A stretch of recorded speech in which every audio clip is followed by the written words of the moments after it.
ਇਹਨੂੰ ਚੁੱਕ। ਉਹ ਨੋ ਅਲੀ ਕਸਮ ਨਾ ਯਾਰ, ਅਲੀ ਤੈਨੂੰ ਤੇਰੀ ਮਾਂ ਦੀ ਕਸਮ ਹੀ ਨਾ ਕਰੀ ਯਾਰ। ਟੋਪੀ ਅਲੀ ਨਾ ਕਰੀ ਯਾਰ, ਖੁਦਾ ਦਾ ਵਾਸਤਾ ਹੀ ਨਾ ਕਰੀ। ਭੈਣ ਚੋਦਾ ਮੈਨੂੰ ਨਾ ਕਰਨਾ ਯਾਰ, ਭੈਣ ਚੋਦ ਨਾ ਕਰ ਮੈਨੂੰ। ਅਲੀ ਉਚਾਈ ਤੇ ਲਿਆ ਕੇ ਦਲੀਲ ਕਰ ਰਿਹਾ, ਲੋਕੀ ਵੇਖਦੇ ਪਏ। ਚੁੱਕ।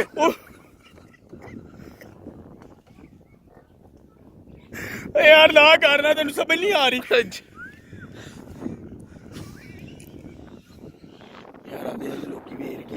ਜਦੋਂ ਅੱਲਾ ਦਾ ਵਾਸਤਾ ਦਿੱਤਾ ਨਾ ਕਰ ਤੇ ਫਿਰ ਨਾ ਕਰ।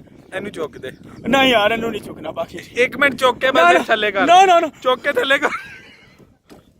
ਕੁਛ ਹੋਇਆ? ਓਏ ਅਲੀ ਕਸਮ ਖੁਦਾ ਦੀ ਥੱਲੇ ਕਰ ਦੇ। ਕੁਛ ਹੋਇਆ? ਇੱਕ ਦਫਾ ਥੱਲੇ ਕਰ ਦੇ ਬਸ। ਕੁਛ ਹੋਇਆ? ਤੈਨੂੰ ਤੇਰਾ ਵਾਸਤੇ ਯਾਰ ਇੱਕ ਦਫਾ ਥੱਲੇ ਕਰ। ਕੁਛ ਹੋਇਆ? ਕਰ ਦੇ ਖੁਦਾ ਦਾ ਵਾਸਤੇ, ਇੱਕ ਦਫਾ ਥੱਲੇ ਕਰ ਦੇ। ਇੱਕ ਦਫਾ ਥੱਲੇ ਕਰ ਦੇ। ਓਏ ਅਲੀ ਇੱਕ ਦਫਾ ਥੱਲੇ ਕਰ ਦੇ ਯਾਰ, ਅੱਲਾ ਪਾਕ ਦੀ ਕਸਮ ਇੱਕ ਦਫਾ ਥੱਲੇ ਕਰ ਦੇ। ਥੱਲੇ ਵੇਖ, ਥੱਲੇ ਵੇਖ। ਅਲੀ ਇੱਕ ਦਫਾ ਥੱਲੇ ਕਰ ਦੇ।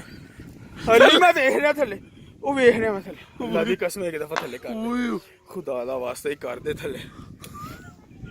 ਹਰ ਬੰਦੇ ਨੂੰ ਵਹਾ ਕੇ ਜਲੀਲ ਕਰਾਏਗਾ, ਕੋਈ ਇੱਜ਼ਤ ਨਹੀਂ। ਬਸ ਠੀਕ ਹੈ ਕਰੋ। ਯਾਰ ਹਰ ਬੰਦੇ ਦੇ ਆਪਣੇ ਦਿਲ ਦਾ ਹੁੰਦਾ ਵੇ। ਤੂੰ